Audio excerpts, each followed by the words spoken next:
A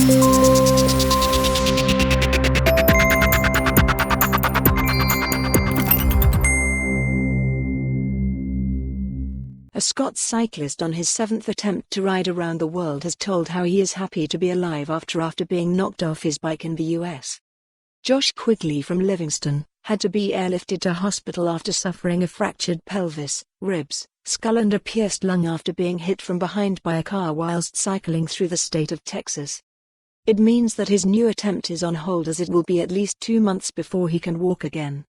He said, "I don't remember much about it, but I've been told by the police that I was struck from behind by a vehicle driving at 70 miles per hour. After the vehicle hit me, I was launched off the bike and landed 50 feet away." Source: Facebook. This happened whilst riding at night wearing reflective clothing and with strong rear lights. "It's looking like at least 6 to 8 weeks before I can walk again or ride a bike. But for now I'm just happy to be alive. I won't get to finish this year. But as always, I will find a way to overcome this and finish what I started." The cyclist had already abandoned his goal of being home for Christmas following setbacks. He had been battling serious headwinds and at one point was stranded in the desert after 4 punctures at night.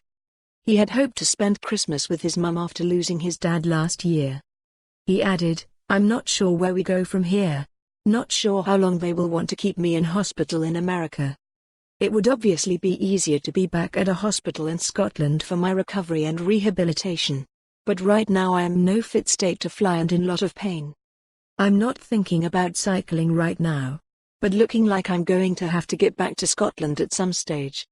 Once my rehabilitation is complete, I will then probably look to a new plan that sees me come back to America around spring 2020 so I can finish America and finish what I started. I will finish this cycle." He embarked on the trip to beat depression and alcohol abuse. Known as the Tartan Explorer, he has cycled about 14,000 miles on his bike since he left the capital in April and marked 365 days of sobriety in October. He has had previous setbacks during his trip, including sweat ruining his passport in Australia, which meant he had to fly back to Britain to get a new one before carrying on with his tour.